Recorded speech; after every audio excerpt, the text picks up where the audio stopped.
The thing is, I did not think a chair could end a marriage. One ivory place card, two anniversary glasses, and of course everyone said I was only being honest. I put my ex between me and my husband because I wanted the room to see what I had been living with. By dessert, my husband smiled like a man who had finally stopped asking to be chosen. My name is Nadia Morozov. I was 36, and I worked as a senior compliance risk consultant. The thing is, I knew how people hid risk before they admitted risk existed, and I had built a whole career on seeing the weak point first. One ivory place card, two water glasses, and of course I told myself wanting a stronger husband was not the same as being cruel. The private dining tasting room smelled like orange peel, steak smoke, and the lemon oil they used on the wooden table. Matteo sat across from me with the anniversary menu open beside his phone. My husband had already checked the reservation twice, confirmed the wine pairing once, and asked the manager whether the candles near the back wall would make the room too warm. That was Matteo. Care arrived with details. Love came wearing a clean shirt and holding a backup plan. Years before, every anniversary had been simpler. We picked one restaurant we could barely afford, ordered one dessert, and ate it with two spoons while pretending we had chosen restraint instead of saving money. Matteo always let me take the first bite. He said I made better faces at good food. That was real. I do not need to make it smaller. The manager asked whether we wanted to sit side by side or across from each other. Matteo said across would be easier for conversation. I said side by side might look better in photos, then changed it again because the tables seemed too balanced. The manager smiled in the polite way people smile when a customer is turning feeling into furniture. Matteo watched my hand move the place cards, his name beside mine beside his. The ivory holder was small, old, and heavier than it looked. He asked softly whether something had changed between us. What he meant was that he could hear distance in my voice. What I heard was a man asking for another meeting about my mood. I told him nothing had changed. Of course, work had been heavy. Of course, I was tired. Of course, he was reading too much into a seating choice. My phone lit up beside the bread plate. Tessa had sent a message saying that Matteo had polite background husband energy and that even the menu looked more dangerous than he did. I smiled before I could stop myself. Matteo saw it. He did not ask who wrote to me. He only looked from my phone to the ivory holder, like one of those small things had moved and he was trying to decide which one mattered. Then another name appeared on my screen. Callum. Callum Wren came back into my life through a private club bar with green leather booths and mirrors that made everyone look richer than they were. The place smelled like gin, orange peel, and rain from expensive coats. The thing is, I did not go there to betray anyone. One old contact, two polite messages, and of course I called it catching up because catching up sounded clean. He looked almost the same as he had 6 years earlier, only smoother. Less hungry around the edges. He wore a dark jacket and moved like a man who trusted every chair to open for him. I remembered that about him. I remembered the noise too, the way rooms became louder around him because he expected them to. Matteo made rooms safer. Callum made rooms watch. That was the difference, though I did not say it then. I said Callum knew people from a client circle. I said it was useful to keep old contacts alive. I said compliance was built on relationships, which was the sort of sentence people believed because it sounded boring. Callum asked about my anniversary dinner. He said Matteo probably had a printed agenda and a backup dessert plan. I laughed because he said it where the bartender could hear. A woman at the end of the bar glanced at me, then at Callum, and smiled like we were interesting. That smile mattered more than it should have. I told Callum that Matteo planned because feelings scared him. Callum said that some men mistook preparation for passion. He said it lightly, but his eyes stayed on me long enough to make the sentence feel like a hand at my back. My phone buzzed at 8:17. Matteo asked if I was still at the office. I looked at the message while Callum asked whether I was still the woman who used to order whiskey just to prove she could. The answer to Matteo could have been simple. I could have said I was at the club with Callum. I could have said it was nothing and made nothing true by saying it early. Instead, I typed that I was finishing a risk memo. The first lie did not feel large. It fit on one screen. That was the dangerous part. Callum asked if my husband minded old friends. I said Matteo minded anything he could not put into a folder. Callum smiled like he understood me better than my own home did. What he really understood was how to stand where the light was. Tessa called when I got into the rideshare. She asked if Callum still had that dangerous divorced before marriage energy. I told her he had never been married. She said that was better because there was no paperwork in his personality. She liked saying things like that. Sharp things. Pretty things. Things that made bad choices sound like wit. I told her Matteo would make it heavy if he knew. Tessa said men like Matteo only moved when another man sat too close. She said maybe a little pressure would wake him up. That sentence entered me quietly. Not as a plan, as permission. At home, Matteo sat at the dining table with his laptop closed. There was a bowl of soup on the stove and one spoon beside it. He had not eaten. The apartment smelled like cumin and dishwasher steam. Near the hallway, his shoes were lined up exactly under the coat hooks. I put my bag down and saw the anniversary folder open on the table. The restaurant confirmation was there. The shared calendar had updated automatically because I had accepted the club invite through my work phone. Callum's name sat beside the location like a small stain. Matteo asked, specific and factual, why Callum Wren's name had appeared on our shared calendar if I had been finishing a risk memo. There it was. One named incident. One real question. What he meant was that the shape of the evening did not match the words I had given him. What I heard was audit language. Evidence language. A husband turning into a board review. I told him he was making one drink sound like a deposition. He said he had not said drink until I did. That should have slowed me down. Instead, I opened the refrigerator and stared into it. Milk. Pickles. Leftover chicken. Nothing I wanted. He said he was asking because the name mattered. Callum was not only an old contact, he knew enough about my past to know where to stand. I told him that if he had stood anywhere with heat lately, maybe another man's name would not bother him so much. It was a cruel sentence because it was close enough to something true. Matteo did turn pain into order. He did make serious feelings pass through a plan before he let them touch him. But I did not say it to reach him. I said it to get out from under the question. He looked down at his hands. He had small ink on one finger from printing the anniversary menus. Then he got up and turned off the stove. The soup stopped making noise before either of us did. The next morning, Mara saw me and Callum leaving the club lobby together because she had been dropping off documents nearby. She did not wave. She only stood under the awning with her phone in her hand, looking from him to me and then toward the rain. By lunch, she had not texted me once. Wider circles do not break loudly at first. They only stop moving toward you.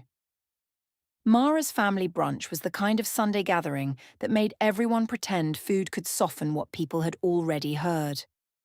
Her apartment smelled like coffee, butter, and the warm pastry Matteo had brought from the bakery near our old street. The thing is, I knew I should have been careful there. One long table, 2 Alvarez women, and of course I told myself I was only being honest before honesty became expensive.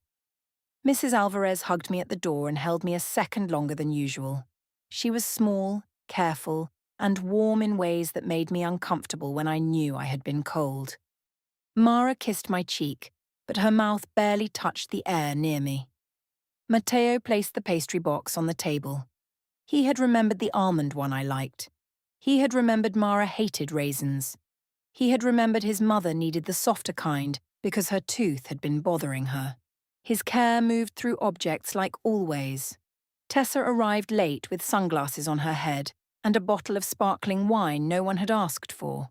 She hugged me and said that brunch looked like a court hearing with croissants. I laughed. Mara heard it and set down a coffee cup too hard. Julian was there too, leaning near the window with his sleeves rolled up. Elise came because she had known Mara since college and still claimed she liked family noise. Everyone was close enough to notice everything and polite enough to pretend they had not. At first, the talk stayed harmless. Matteo asked his mother about her doctor. Mara asked me about work. Tessa asked if the anniversary dinner had a dress code or if Matteo had prepared uniforms. I said he probably had a contingency plan for romance. People laughed. Not enough to make it safe. Enough to make me continue. Matteo smiled with his mouth, not his eyes. That half-smile made something ugly in me stretch. If he had snapped, if he had turned sharp, if he had shown heat, I could have called him alive. Instead, he reached for the coffee pot and asked his mother if she wanted more. Tessa said that dependable men were useful until they started blending into furniture. I should have let that sentence die with her. Instead, I said, Matteo was dependable, yes. Then I added that dependable was what people called furniture they could not afford to replace yet. The sound at the table did not become silence at once. It thinned. Julian looked down at his plate. Elise's fork stopped halfway to her mouth. Mrs. Alvarez folded her napkin with both hands, even though it was already folded. Mara looked at me in a way that did not ask a question. It counted. Matteo put the coffee pot down. Slowly. Not dramatic. Not wounded in a way anyone could rescue. Just careful enough that the glass did not touch the table too hard. Tessa laughed first, sharp and quick. Then she saw Mrs. Alvarez looking at her plate and stopped. Of course, I told myself everyone was too sensitive. Of course, family brunch made jokes heavier than they were. Of course, Matteo could survive one comment when I had survived years of being loved like a schedule. My phone buzzed. Callum had sent a message asking whether the good husband was feeding me pastries again. I smiled before reading all of it. Mara saw the smile. Mrs. Alvarez saw Mara see it. After the plates were cleared, Mrs. Alvarez brought out a small blue box. She said she wanted us to use something from Matteo's grandmother for our anniversary dinner. Inside were ivory place card holders, 6 of them, polished smooth from old use. Matteo touched one with his thumb and said he remembered them from Christmas tables when he was young. His voice softened there. Not for me. For the object. For the history in it. That annoyed me more than it should have. I said they were beautiful and maybe too formal. Mrs. Alvarez said formal things could still be kind. Mara looked at me again. Later, near the hallway, Matteo asked if we could talk before we left. He did not pull me aside like a man staging injury. He only stood near the coat rack with his hands empty. He asked why I needed to call him furniture in front of his mother. Quiet debrief. No raised voice. The quiet was the point. What he meant was that I had used his own family table against him. What I heard was that he wanted me to explain humour like an incident report. I told him that everyone joked about marriage. He said everyone had not watched my face when Callum texted. The name landed between us.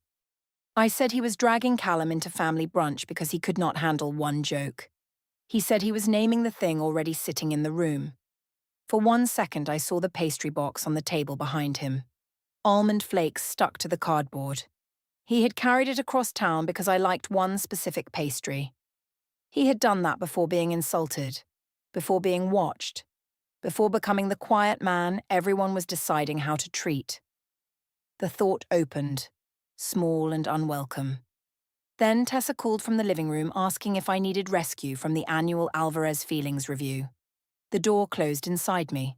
I told Matteo that maybe if he did not act like a household item, people would stop making furniture jokes. His face changed by 1 inch. Mara stepped into the hallway then. She asked, calm and direct, whether Callum would be at our anniversary dinner. I did not answer fast enough. 4 days before the anniversary dinner, our apartment smelled like printer ink and the garlic Matteo had burned because he was reading while cooking. The table was covered with menus, reservation notes, and the ivory holders from his mother's blue box. The thing is, I had asked for a husband with presence, not a project manager in love. 1 drawer, 2 folded menus, and of course I told myself his sadness was another kind of control. Matteo had placed my name beside his in the center of the table. Nadia Morozov, Mateo Alvarez, black ink on cream cards. Clean, balanced, tasteful. The whole thing looked like a version of marriage that behaved in public. I hated that it looked right. He said the restaurant needed the final count by morning. He said he had chosen the smaller private room because it would feel more personal. He said he wanted the dinner to be about what we had survived together, not what people expected from us. That was close to sweet. Maybe it was sweet. But his hand was on a printed timeline while he said it, and the paper ruined the softness for me. I told him he wanted me grateful, quiet, and easy to seat. Mateo looked at the card with my name. He did not answer fast. His pauses had become rooms I refused to enter. He said it was no longer one joke, one text, or one brunch. He said it was becoming the way I spoke about him when other people could hear. He named the club calendar, the furniture comment, the way I smiled at my phone while his mother was speaking. He said it all calmly, and that calm made each item sound stored. What he meant was that he had been collecting hurt because I kept leaving it in public places. What I heard was a man building a case out of my need to breathe. I told him he was proving the problem. I said even pain had to be categorized before he could touch it. I said he had made our marriage feel like a risk register with a shared address. He said that might be true. That answer took something out of me because I had expected defense. He did not deny it. He only stood there with ink on his thumb and tiredness under his eyes. He said he knew he planned too much when he was scared. He said planning was the way he kept things from turning into the kind of public mess he grew up around. He said his father used to humiliate his mother in restaurants, and he had promised himself he would never become a man who fought over dinner while waiters pretended not to listen. I knew that story. He had told me once, years ago, after too much wine and a long walk home. He had trusted me with it when trust still felt like something warm between us. Now I used the shape of it against him without saying his father's name. I told him that refusing to fight in public did not make him noble. It made me alone in public. That was true enough to stand. It was also incomplete enough to wound. He opened the drawer under the table and placed one ivory holder inside. Not thrown, not hidden, placed. His fingers stayed on it for 1 second before he closed the drawer. The room became quieter than before. For a small stretch of time, I almost saw him. Not as weak, not as passive. As a man putting away a version of the dinner he had wanted. A man who had been grieving in organized pieces because he did not know how to grieve loudly. The ivory holder inside the drawer looked like a chair removed before anyone sat down. My hand went to the back of the chair. I could have said his name differently. I could have asked what he wanted me to hear. I could have opened the drawer. Instead, I told myself he was staging sadness because public strength was beyond him. I told myself he wanted me to feel cruel so he would not have to feel small. I picked up the final seating sheet. Mateo said he would not fight for a chair at his own marriage table. I heard surrender. It sounded like permission. That night, I changed the seating chart. I moved Mateo to my left, kept my name in the centre and placed Callum Wren directly between us. The file looked almost elegant when I saved it. A clean line, a clear statement, a private truth made visible. Tessa replied to my screenshot with a flame icon and a message saying that maybe Mateo would finally show a pulse. An hour later, when I sent another message asking if it was too much, she did not answer. Elise stopped responding to my work gossip. Julian left the anniversary group thread after someone asked about dessert. Mara sent Mateo a message I did not see, but I watched him read it in the hallway and put his phone face down.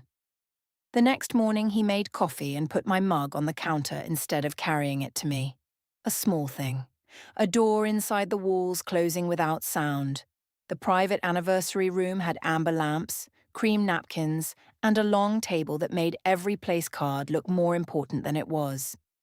Orange peel floated in the water glasses, and the steak smoke from the open kitchen moved under the door each time a server passed. The thing is, I had crossed the line before I entered. One ivory holder, two men, and of course I told myself a table could only reveal what was already true. I wore a black dress because it made me feel severe. Callum arrived 7 minutes before Matteo, which felt useful. He smiled when he saw his name between mine and my husband's. Not shocked. Not concerned. Amused in the careful way men become amused when they are not the ones paying the price. He asked whether I was sure. I told him it was only dinner. He said that some dinners did more work than others. That should have told me something about him. Callum liked danger when it was staged by someone else. He liked being the flame, not the hand that got burned. Mara arrived with Mrs. Alvarez and looked at the table before she looked at me. Her face did not change much. That was how I knew it was bad. Julian came in behind them, saw the seating and moved toward the far end without asking where I wanted him. Elise sat beside Mara and kept her hands folded over her menu. Tessa was not there yet. She had said she might come late. She had said she would not miss the show, then added a laughing face. I sent her a photo of the table with Callum's place card sitting between mine and Matteo's. The message stayed unopened. Matteo entered carrying flowers. White tulips. The same ones from our second anniversary, when we had eaten dessert in a restaurant so small the waiter had to move sideways between tables. For 1 second the flowers looked wrong in his hand, too soft for the room I had built. His eyes moved to the table. First my name, then Callum's, then his own. No one spoke. The server asked if we wanted the flowers placed in water. Matteo thanked him and handed them over without looking away from the place cards. His face did not break. That was the part that made the room more careful. I said the seating was modern. I said we were all adults. I said Matteo should be secure enough to handle one dinner. Callum pulled out my chair before Matteo could. Smooth, small, public. A few people looked down at their napkins. Mara looked at Matteo. Mrs. Alvarez kept one hand on her purse clasp. Matteo sat on the other side of Callum. He placed his napkin on his lap. Then he looked at me across the man I had put between us. That look should have been enough. Instead, I raised my glass when the first course arrived. I said I wanted everyone to understand something. My voice sounded bright in the little room. Too bright. I said people kept acting as if my husband was being patient, but patience was easy when a man never risked anything. I said Matteo was not threatened by Callum because Matteo did not do anything. He never did anything. That was the whole point. Someone made one small laugh. It might have been Callum. It died before it became useful. Matteo asked quietly if I wanted to move the chair before everyone understood what I was asking him to accept. Final. Clean. One real offer. What he meant was that there was still a door. What I heard was that he was trying to regain control by making me look unstable in my own room. I said no. Then I said the one thing he could not deny. I told him he made every serious feeling pass through a plan before he ever let it touch me. The room held that sentence because it was true. Matteo did not refute it. He only looked at the table. For a second, being right felt like rescue. Then I ruined it. I said that was why I needed to sit beside someone with a pulse. I said I had spent years waiting for my husband to want me loudly enough for anyone to notice. I said if Callum's chair bothered him, he could prove me wrong and do something. Callum leaned back a little, not toward me, away from the center of the heat. Mara said my name once. Mrs. Alvarez closed her eyes. Matteo smiled then. Not warmly, not sadly. It was the kind of smile people give when a number finally balances after weeks of bad math. He told Callum that if he wanted the seat between husband and wife, he could take the responsibility that came with it. Then he asked him to walk me out because the table was no longer mine. No one moved. I looked at Callum. He looked at the doorway, then at the people watching him, then at me. His self-protection showed for the first time without polish. He stood because standing looked better than staying seated. He held my coat because that was the role the room had handed him, not because he wanted the weight. I stood too. My chair scraped the floor too loudly. I told myself I had won because Matteo had finally reacted.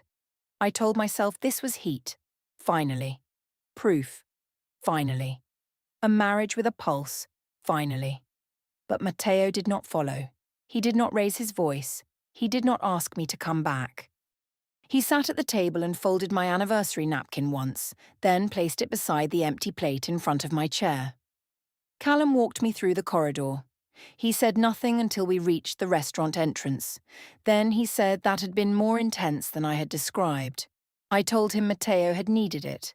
Callum nodded, but his hand was already reaching for his phone. Outside, the air smelled like wet pavement and taxi exhaust. I checked my phone again. Tessa still had not opened the photo. Back inside through the front window, I saw Matteo sitting between his mother and sister. Mara had moved one seat closer to him. Julian was speaking to the server. Elise was looking down at the table like she could not bear another witness. The silence at that table followed me harder than Callum did. Monday morning, the apartment lobby smelled like floor polish and the burnt coffee concierge Paul made in the little back office. I came in wearing the same coat from Saturday because I had left most of my things upstairs and told myself that returning home was a matter of timing. The thing is, I thought the worst part had already happened. One envelope, two signatures, and of course I still believed I could explain the chair. Paul looked up from the desk before I reached the elevator. His face had the careful blankness of a man who had been told not to take sides. A process server stood beside the mail table with a tablet in one hand and a brown envelope in the other. She asked if I was Nadia Morozov-Alvarez. I said I was, then looked at Paul because neutral people make you want a witness when the room turns formal. She handed me the envelope and asked me to confirm receipt. My fingers left a damp mark on the tablet screen. I signed my name too large. Inside were a petition for dissolution of marriage, a motion for temporary exclusive possession of the apartment, and temporary financial restraining orders. The first case management conference was listed for July 17th. Matteo had not written a speech. He had built a file. The seating chart was there. The restaurant confirmation showed the change made from my work laptop.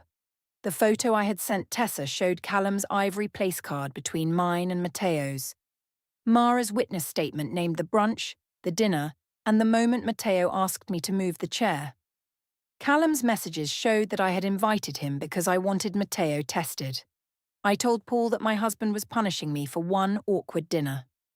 Paul slid a spare key envelope across the desk and said Matteo had left it with timestamps and service instructions. Not cruel, not kind, just true. My version did not land. Callum sent one message before noon saying the dinner was bad optics for his investor circle. When I reached his building, his attendant brought down the small overnight bag I had left there, and Callum did not come to the lobby. I moved into a short-term studio above a nail salon with 2 suitcases and no dining table. Access to the joint savings account was restricted until the temporary orders hearing. Mara stopped answering, Julian left the group chat, and Elise only spoke to me in meetings. Callum told mutual contacts that I had misunderstood an old friendship and asked not to be mentioned. My firm removed me from a client account after the restaurant story reached a partner's wife. The thing is, I thought the chair would protect me from being the woman beside a man who would not fight. Of course, I called it power because power sounded better than fear. One chair between us was supposed to prove Matteo had no strength. It proved he had been saving his strength for the only moment that mattered. The ivory place card holder sat on the apartment lobby desk beside the envelope. I had moved one chair, and he had moved the whole life around it.